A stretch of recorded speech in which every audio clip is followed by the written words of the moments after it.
In class 8 we will start the topic of civics. In the last video we have been done till point number 2, features of constitutions. Today will start the third point. From third point, separations of power. Now what is that separation of power? In the last topic we have discussed about the parliamentary form of government. Now today we will discuss from separation of power. Now the Indian constitution defines that three organs. We have discussed in this last video that in government, any government, they are having organs, three organs: legislative, executive and judiciary. In the last video we have already discussed about all this part.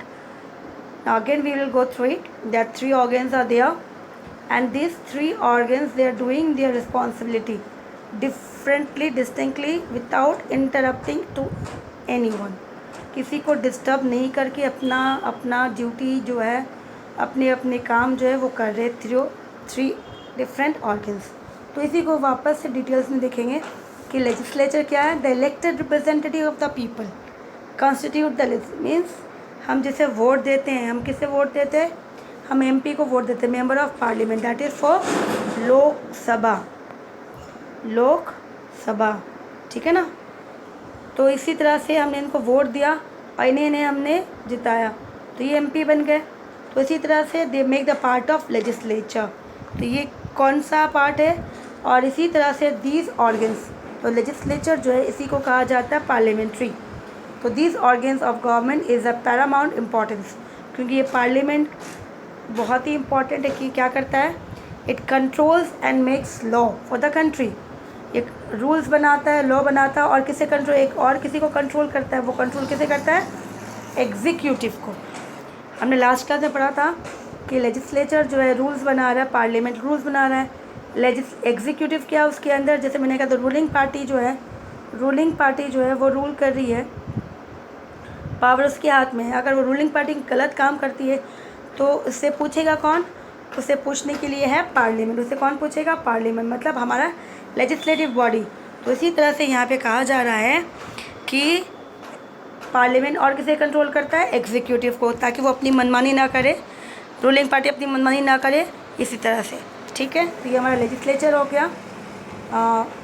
और दूसरा हमारा फिर आता है executive. जैसे मैंने कहा कि रूलिंग पार्टी, तो जो पार्टी जीती, हमने जिसको वोट दिया था, हमने जिसे वोट दे के जिताया था, रूलिंग पार्टी जीती. ठीक है, रूलिंग पार्टी जीत गई. दूसरी भी कोई जिसके पास 70% था, ये जीत गई, और जिसके पास 30% था वो भी पास आउट हुए थे वो, तो उसको कहा जाता है अपोजिशन पार्टी बोलते हैं हम लोग. तो ये दोनों मिला के 100% कहाँ बैठेगी? वो बैठेगी पार्लियामेंट के अंदर. मतलब लेजिस्लेचर बॉडी बन गई ये वाली. लेकिन पावर किसके पास है? 70% वाले के पास है, तो ये कंट्रोल करेगा. तो ये हमारा कौन हो गया? एग्जीक्यूटिव बॉडी हो गया. तो अब रूलिंग पार्टी का हेड किसको बनाया जाता है? जो लीडर अच्छा होता है उसको हम लोग उसको बनाया जाता है. तो जो उनका लीडर होता है, जो अच्छा कंट्रोल कर सकता है उन सभी लोगों को, तो उनको प्राइम मिनिस्टर कहा जाता है. Prime minister. अब ये प्राइम मिनिस्टर तो बन गए, लेकिन प्राइम मिनिस्टर अकेले काम नहीं कर सकते, उन्हें भी असिस्टेंट चाहिए. तो वो क्या बनाते हैं? प्राइम मिनिस्टर फिर क्या करते? तो प्राइम मिनिस्टर जब वो बन गए, रूलिंग पार्टी का लीडर कौन बना? हेड कौन बना? प्राइम मिनिस्टर जब काम करेंगे तो उनको मिनिस्टर्स चाहिए, एमपी चाहिए. तो वो एमपी चूज़ करते हैं, जो अच्छे होते हैं तो उसको बनाते हैं. तो वो चूज़ करते हैं काउंसिल्स ऑफ मिनिस्टर्स, ताकि वो उनके साथ, इस बॉडी के साथ मिलके काम करें. सभी को नहीं लेंगे, बस ये कुछ कलेक्टेड बॉडीज़, इन कुछ कलेक्टेड मिनिस्टर्स के साथ मिलके, प्राइम मिनिस्टर जो है काम करेंगे. तो इसी तरह से ये क्या हो जाते हैं? हमारे काउंसिल्स ऑफ मिनिस्टर्स. तो एग्जीक्यूटिव का हेड कौन हो गया? प्राइम मिनिस्टर, और उसके साथ उसका काम करने वाला काउंसिल्स ऑफ मिनिस्टर्स. तो ये हो गया जो रूल कर रहा है. और ये अगर गलत काम करेगा तो उसको जवाब किसको देना पड़ेगा? पार्लियामेंट को, मतलब लेजिस्लेचर को जवाब देना पड़ेगा. तो इसी तरह से ये दो बॉडी हो गई. तीसरा बॉडी हमारा आ गया जुडिशरी. इट इज़ एन ऑटोनोमियस, मतलब ये दोनों से अलग है. ये इंडिपेंडेंट बॉडी है, ये किसी की नहीं सुनेंगे. इन्हें जो सही लगेगा, सही डिसीजन लेंगे. भले अगर प्राइम मिनिस्टर हो या प्रेसिडेंट हो, किसी ने भी क्राइम किया हो, या किसी रिच कोई रिच हो पुअर हो, किसी ने भी क्राइम किया हो, ठीक है ना, सज़ा सबको बराबर मिलेगा। तो ये चीज़ जो है जुडिशरी को इस चीज़ों से अलग रखा गया है, इसीलिए इससे कहा गया ऑटोनोमियस ऑर्गन्स, जो किसी के नहीं सुनेंगे, अलग है, सबसे इंडिपेंडेंट बॉडी है, और वो मेनली इंश्योर करेंगे कि लॉ जो है कंट्री के अंदर फॉलो हो, सभी रूल्स को फॉलो करे, सभी सिटीजन्स की राइट्स जो है उसके पास रहे, इनसे कोई नहीं छीने, उन्हें प्रोटेक्ट करे, और जो भी कॉन्स्टिट्यूशंस में लिखा गया है रूल्स को लेके वो सभी फॉलो हो। तो इसी तरह से ये चीज़ें हैं। फिर हमारा जो है फोर्थ फीचर्स जो है, फोर्थ फीचर्स मान ले, कैरेक्टरिस्टिक्स मान ले, मैंने कहा था कि क्वेश्चंस में भी come for as a features, characteristics और इम्पोर्टेंस। तो हमारा फोर्थ जो फीचर्स है हमारे कॉन्स्टिट्यूशंस का है वो है यूनिवर्सल अडल्ट फ्रेंचाइजी। मतलब ये आपने पहले से ही पढ़ा था कि दोज हु आर 18 और अबव 18, जो 18 साल हो गया है या होने टच हो चुका है या उससे ऊपर है, उन सभी को गवर्नमेंट ने हमें क्या दिया, राइट्स दिया, इरिस्पेक्टिव कि वो कोई सी कास्ट का हो, क्रीड का। क्रीड का मतलब होता है कोई रिलीजियस जो है पावरफुल होते हैं और उसके बेस पे वो रूल करते हैं। मतलब कोई मान लो कि कोई रिलीजियस है, जैसे अरब का एग्जांपल है, अरब कंट्री में वहाँ पे मुस्लिम ज़्यादा है तो मुस्लिम रूल्स करती है, तो बेस्ड ऑन क्रीड वहाँ पे रूल्स करते हैं इस तरह से। तो रिलीजियस के बेस पे जो है ज़्यादा जिसी के अंदर है, जैसे श्रीलंका ले लें हम, तो श्रीलंका में जो है वहाँ पर बुद्धिज़्म ज़्यादा है, तो उस तरह से वो लोग फॉलो करते हैं, रूल करते हैं वहाँ पर। तो ये चीज़ें जो है इसे क्रीड्स के नाम से कहा जाता है, ठीक है। तो यूनिवर्सल अडल्ट फ्रेंचाइजी का मतलब है कि 18 और 18 के अबव जो लोग हैं, मेल फीमेल जो भी हो, एजुकेटेड अनएजुकेटेड पुअर रिच, सभी को राइट्स दिया गया है। ये चीज़ें जो है हमारे इसमें मेंशन किया गया है।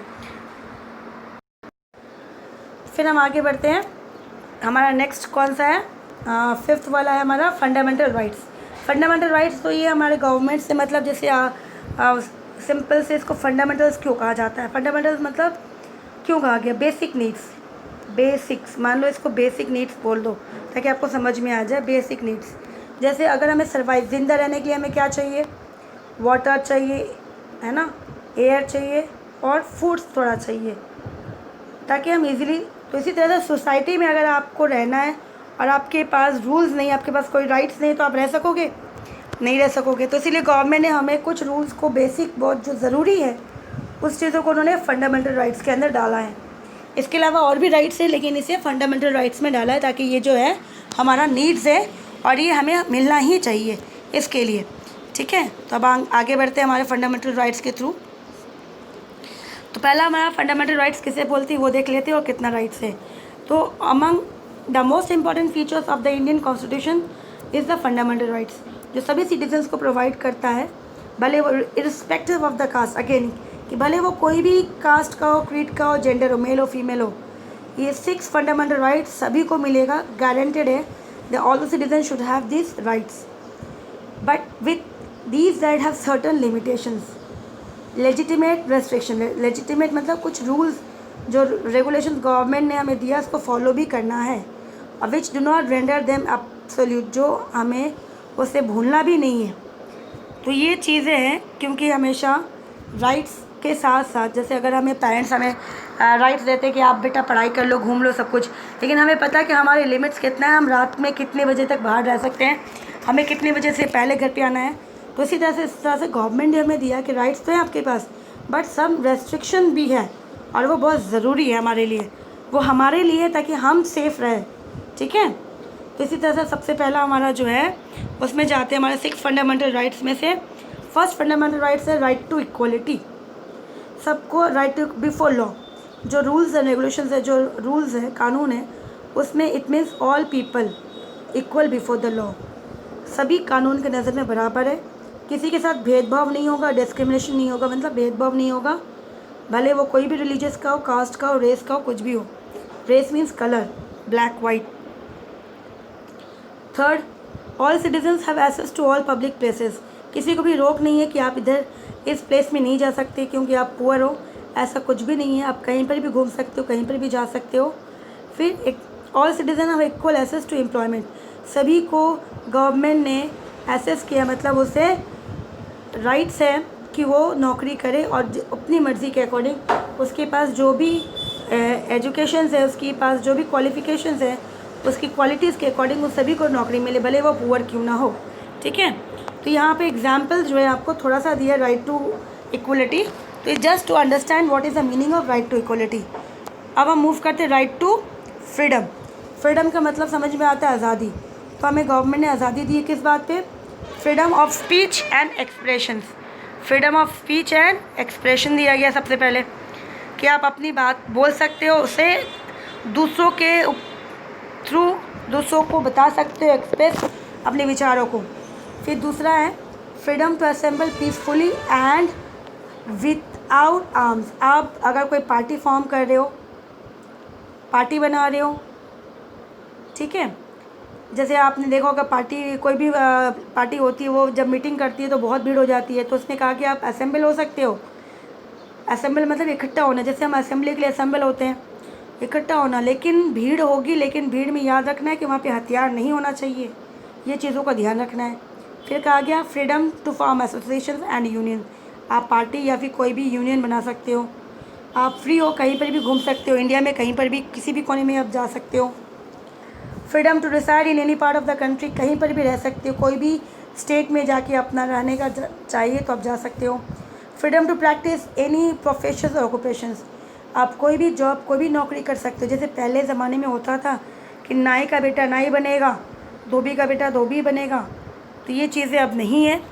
Anyone can choose any occupations according to their will, according to their wish, according to their professions. ठीक है, फिर हम आते हैं हमारा राइट अगेंस्ट एक्सप्लॉयटेशंस।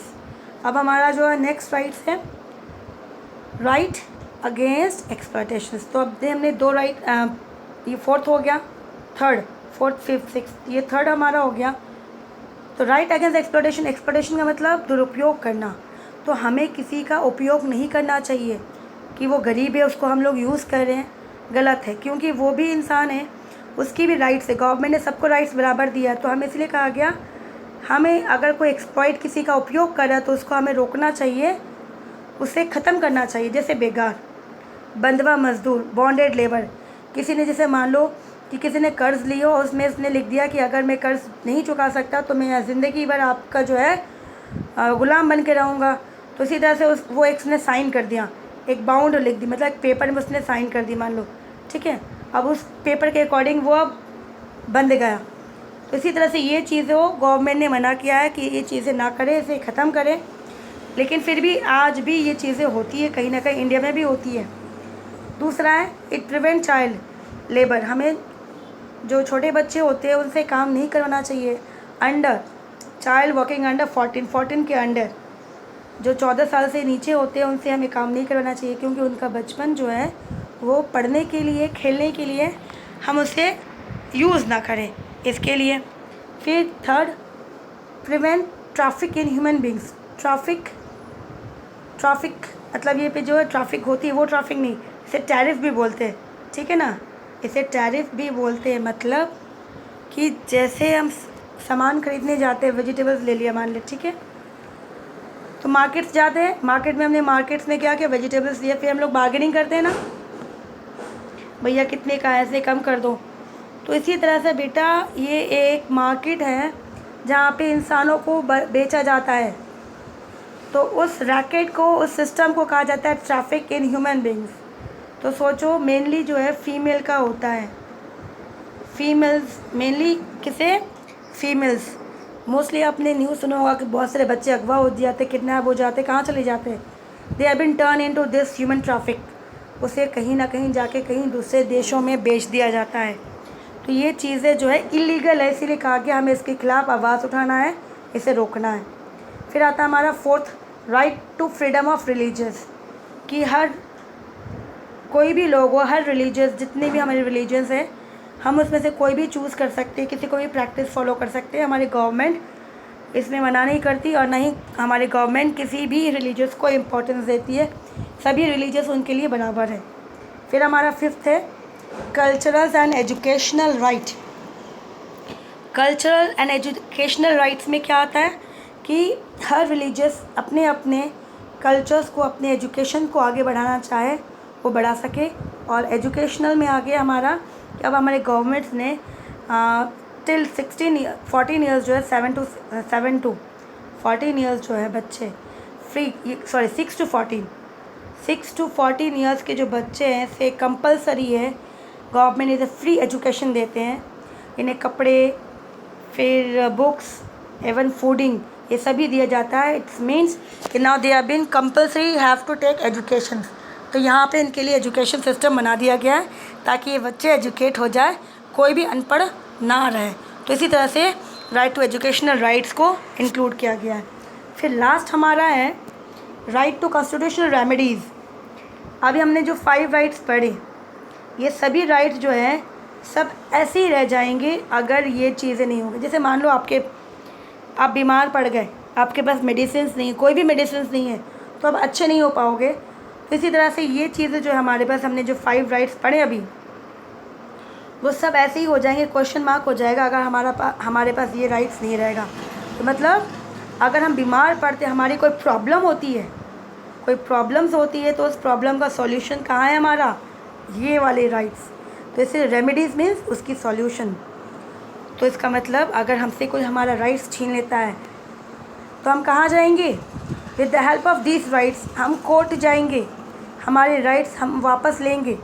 हम भले वो गवर्नमेंट ही क्यों ना हो हमसे हमारी राइट्स छीन ले, हम उसके खिलाफ़ भी जाएंगे, क्योंकि हमें एक और राइट्स दिया था, उसमें लिखा गया है कि हम किसी के खिलाफ़ भी जा सकते हैं, हम अपनी आवाज़ उठा सकते हैं, हम अपने अधिकार के लिए लड़ सकते हैं with the help of this constitutional remedies. ठीक है, तो ये हमारा 6 फंडामेंटल राइट्स हो गया। जिसके पास अगर एनसीईआरटी वाली बुक्स है तो कोई बात नहीं, आप उनसे भी पढ़ लोगे, बोथ आर सेम। ठीक है, लेकिन अभी क्या है ना, ज़्यादा से ज़्यादा बच्चे जो है इस बुक्स को फॉलो कर रहे हैं, तो इसलिए मैं इस बुक से पढ़ा रही हूँ। बट बोथ आर सेम, मैंने देख लिया है। और क्वेश्चन आंसर जो होगा मैं एनसीईआरटी के हिसाब से ही दूँगी, तो उसकी कोई टेंशन नहीं है आपको, क्योंकि पेपर जो होगा वो एनसीईआरटी के हिसाब से ही बनेगा।